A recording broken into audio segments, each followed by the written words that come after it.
अस्सलाम वालेकुम वरहमतुल्लाहि वबरकातुहू। दोस्तों, आज आप लोग और एक इंटरेस्टिंग केस बता रहे हैं आपको कि किस तरीके से क्रिएटिनिन 8.78 से आज जो है 2.1 हो गया इन अ मैटर ऑफ 3 मंथ्स। ये एक बहुत बड़ी जर्नी थी आंटी की कि कैसा हुआ। आंटी के बारे में हम उनके शहादत सुनाएंगे। बोले ना, हमें क्या स्टोरी थी। अस्सलाम वालेकुम वरहमतुल्लाह।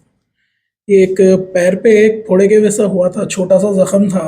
लेकिन वो थोड़े दिन में बहुत एकदम बढ़ गया। मामूल सबको उसके मालूम बाद होना उसको वादे क्या बात। डिब्राइडमेंट कराया, फिर उसको जख्म अच्छा खासा बढ़ गया था। वो उसको वैक लगाए थे 3 महीने, 3 हफ्ते के बाद, 3 हफ्ते या 4 हफ्ते वैक लगाए, उसके वैक मशीन लगाए। उसके बाद डॉक्टर साहब के पास आए, क्रिएटिन बढ़ गया था। ऑलमोस्ट 9 के करीब तक आ गया था क्रिएटिन। एडमिट करे थे। उसके बाद फिर हल्लो हल्लो क्रिएटिन कम हुआ। तो सब लोगों का क्या हुआ डायलिसिस के बारे में बोले। डायलिसिस करना पड़ता हुआ था तो सब डायलिसिस जगह। हुआ आपका। नहीं, नहीं हुआ। डायलिसिस के बगैर क्रिएटिन कम कैसा हुआ, वो क्वेश्चन है हर किसी का। आखिर ये क्रिएटिन कम करते कैसा, ये क्रिएटिन बढ़ता कैसा, ये समझाएंगे। ऋषा समझे बताइए ना मैडम, इधर आइए एक सेकंड। तो ये देखिए, ये था इनका डिशा समरी, जहाँ इन्हों डायबिटिक भी है और इनका क्रिएटिन 8.78 पे गया था। एंड अल्हम्दुलिल्लाह कम होते होते it has come down to today 2.1 पे आ गया क्रिएटिन। ये कैसा आया, ये है असल डिस्कशन। कि जब आंटी आए थे, एकेडमिक पॉइंट समझाएंगे। लोग समझते कुछ मैजिक हो रहा, मैजिक कुछ नहीं रहता, इट्स ऑल साइंस और अल्लाह का करम है, अपने हाथ में तो कुछ रहता नहीं। जब आए थे आंटी, बताइए ना, जख्म ये ऐसा जख्म था, ये इनकी एड़ी है और ये ज़ख़म देख सकते हैं किस तरीके से हो गया। एंड ये ज़ख़म जब आता शुगर के पेशेंट्स में क्यों आता, ये एक बहुत बड़ा क्वेश्चन है, इसका भी आंसर करेंगे। सेकंड, पहले बताइए आंटी ज़ख़म कैसा है।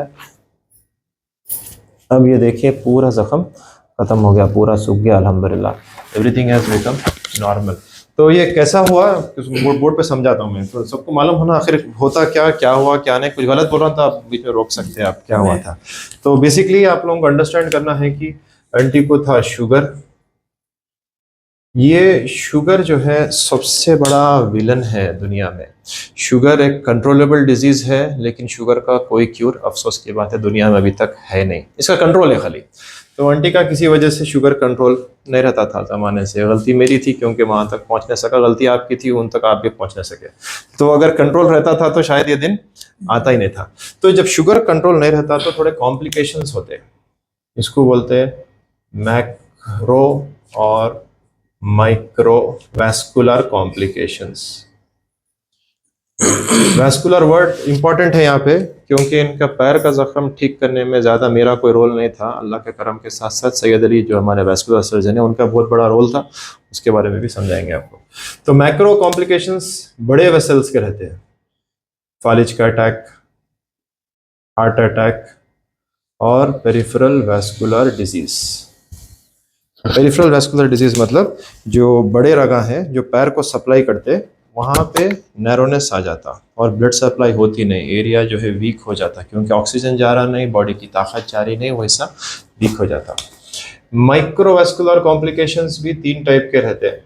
डायबिटिक रेटिनोपैथी, डायबिटिक नेफ्रोपैथी और जो है पेरिफेरल न्यूरोपैथी। ये 3 चीज़ें जो है होते हैं कि आँख में शुगर का इफेक्ट आ जाता, किडनी में शुगर का इफेक्ट आ जाता, प्रोटीन लीक होता और जो है पैर के रकाम भी वीक, सेंसेशन ख़त्म हो जाता। तो जो शुगर के पेशेंट्स में पैर का जख्म आता है, वो जो अल्सर आता है, उसका राज ये 2 चीज़ों का कॉम्बिनेशन है। पेरिफेरल वैस्कुलर डिजीज और पेरिफेरल न्यूरोपैथी, ये दोनों का कॉम्प्लिकेशन है। छोटे छोटे मारा आपको भी लगते, मेरे को भी लगते, लेकिन जो शुगर का पेशेंट है और शुगर कंट्रोल में नहीं है लॉन्ग टाइम से, तो जब छोटा मार लगता फील नहीं होता। रिपीटेड इंजरीज होते रहते, गर्म ठंडा फील नहीं होता और जो है चुरके लग जाते, कई बार पकाते रहते चुरका लग जाता। इसी तरह जब छोटे छोटे इंजरीज होते, वो जख्म हील नहीं होता। क्यों नहीं हील होता? इंजरीज लगते, फील नहीं हुआ, न्यूरोपैथी की वजह से। हील नहीं हो रहा, क्यों नहीं हो रहा? क्योंकि ब्लड सप्लाई वहां पे नहीं जा रही, रिपेयर करने का मटेरियल वहां पे नहीं जा रहा और वो ऐसा वीक होते रहता। तो आंटी को हुआ, ये जस्ट फाउंडेशन है, आंटी को हुआ जो है डायबिटिक फुट। डायबिटिक फुट, और ये डायबिटिक फुट से क्रिएट हुआ बॉडी के अंदर इन्फेक्शन। इन्फेक्शन को ट्रीट करने के लिए दिए गए एंटीबायोटिक्स।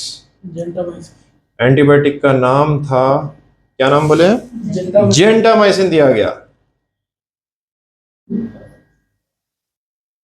जेंटामाइसिन, इसको बोलते हैं अमाइनो ग्लाइकोसाइड्स। ये वीडियो में इंपॉर्टेंट मैसेज है कि अमाइनोग्लाइकोसाइड्स वो एंटीबायोटिक है जिसकी वजह से किडनीज ख़राब हो जाते हैं और बाज़ वक़्त कान का पर्दा भी ख़राब हो जाता, सुने भी नहीं आता, बैलेंस भी चले जाता। रेगुलर अमाइनोग्लाइकोसाइड्स लेने से किडनीज फेल हो जाते हैं। एंड एंटी को जेंटामाइसिन दिया गया, वो भी ये ज़ख़म को सुखाने अच्छी नीयत से दिया गया, लेकिन अच्छी नीयत से भी बाज़ वक़्त प्रॉब्लम्स हो जाते क्योंकि किडनी इनकी पहले से वीक थी, किडनी इफेक्ट होने लगी और जेंटामाइसिन से हुआ उनको अक्यूट किडनी इंजरी, और ये इन्फेक्शन से हुआ इनको acute kidney injury and kidney weak हो गई। एंड अल्टीमेटली क्रिएटिनिन बढ़ते बढ़ते इट वेंट डाउन टू 8.679 के करीब करीब चले गया।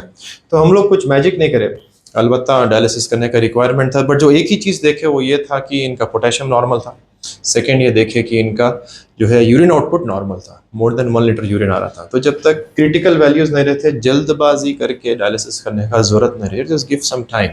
एंड किडनी प्रोटेक्टिव मेडिकेशंस दिए गए जिसके वजह से अल्हम्दुलिल्लाह इसका इफेक्ट भी कम हुआ। अगर ज़्यादा लेट हो जाता था तो यह परमानेंट डैमेज हो जाता, फिर डायलिसिस को रोक भी नहीं सकते थे। अल्हम्दुलिल्लाह टाइम पे आए। सेकेंड, डायबिटिक फूड के लिए दिया गया first sugar control. Sugar control सबसे इंपॉर्टेंट है। कभी भी शुगर कंट्रोल के टारगेट्स याद रखिए, ये टारगेट्स है कि fasting blood sugar should be less than 130 and खाना खाने के बाद 2 घंटे के शुड बी लेस देन 180 और आपका HbA1c should be less than 7%। अगर आप ये टारगेट्स मेंटेन करेंगे तो इंशाअल्लाह ताला शुगर का कोई कॉम्प्लिकेशन क्रिएट नहीं होता। तो ये फर्स्ट अचीव करें अपन।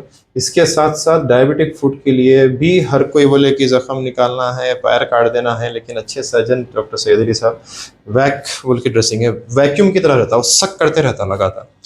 3 वीक्स लगा के रखे, 3 वीक्स लगा के रखिए। उसके ज़रिए धीरे धीरे ज़ख़म सूखते सूखते आज आप देख लिए कि ज़ख़म भी नॉर्मल हो गया अल्हम्दुलिल्लाह। और ये सब चीज़ें रिवर्स होने से इन्फेक्शन, डायबिटिक फूड ख़त्म हो गया, जेंटामाइसिन का इफेक्ट ख़त्म हो गया, तो किडनी का प्रॉब्लम भी अल्हम्दुलिल्लाह ख़त्म हो गया और आज क्रिएटिनिन नॉर्मल के करीब आ गया। और इंशाअल्लाह ताला आपकी दुआएं रहेंगे तो आंटी का क्रिएटिनिन हमेशा नॉर्मल रहेगा, लेकिन दुआ से नहीं, दवा भी काम करती है। टारगेट्स मेंटेन करना है, करेंगे ना इंशाअल्लाह ताला।